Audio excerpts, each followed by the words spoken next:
Bonjour, chers étudiants. Je suis votre nouveau professeur de français, Madame Arbonneau. Bienvenue à tous. Bien, qui est Pepito? Yes, I am Pepito. Pepito, ¿qué haces? ¡Qué oso! Esto no es inglés, es francés.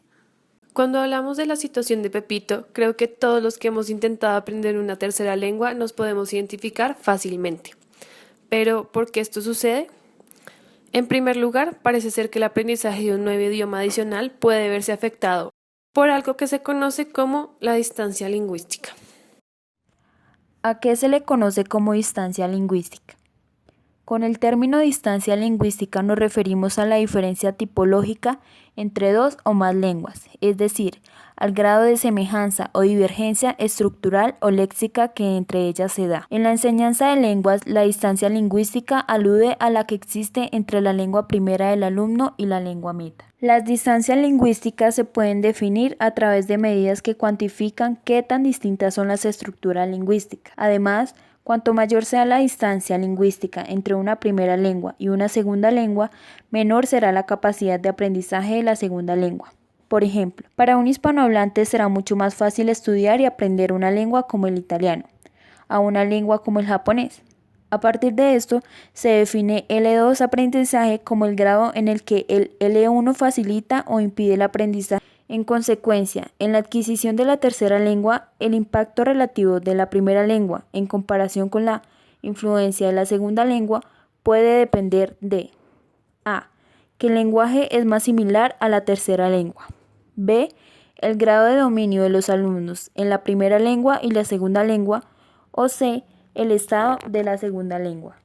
La literatura del L3 sugiere que tanto la tipología de la primera lengua como de la segunda lengua en relación con los niveles de proficiencia de la tercera lengua y la primera lengua y la segunda lengua juegan un papel. El presente estudio se enfoca en la semejanza objetiva tipológica. Hay tres razones específicas por las que la semejanza tipológica influye en la transferencia de la segunda lengua a la tercera lengua. El efecto del L2 no es absorbido por el de la primera lengua, es neutro o positivo, y es más beneficioso para aprender una tercera lengua que el no tener una segunda lengua en absoluto. Continuando con esto, una segunda lengua puede oscurecer o impedir efectos de transferencia entre la primera lengua y la tercera lengua, dependiendo del estado y la habilidad de la segunda lengua.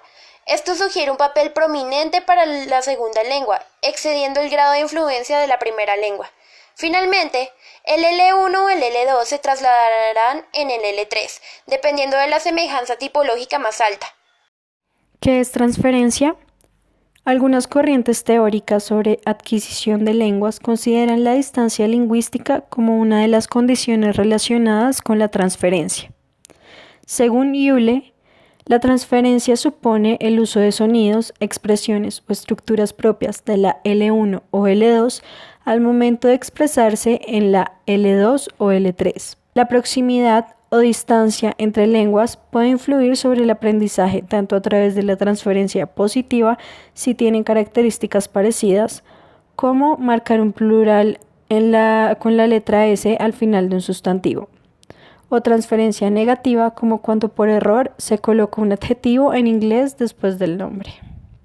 Aun sabiendo que para un estudiante de una nueva lengua, es decir, una lengua ajena a la que ya ha sido adquirida, es difícil adaptarse al contexto y a las necesidades de esta, y que usualmente ve la capacidad de usar las palabras y estructuras correctamente como algo muy lejano. Le recordamos que no todo está perdido, existen opciones.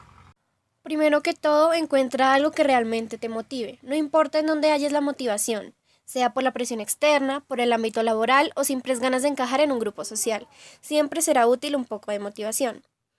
Exígete a ti mismo, pídele a tu profesor que te valore, que te dé un feedback para poder trabajar con sus recomendaciones y poder mejorar. Deja la vergüenza, todos estamos aprendiendo, quien no se equivoca no tiene que corregir ni cómo progresar, así que no le temas al error. Empápate de la cultura que rodea dicha lengua, de modo que esto te permita tener mayor simpatía por el contexto y así poder relacionar todos los conceptos y diferenciarlos de los demás.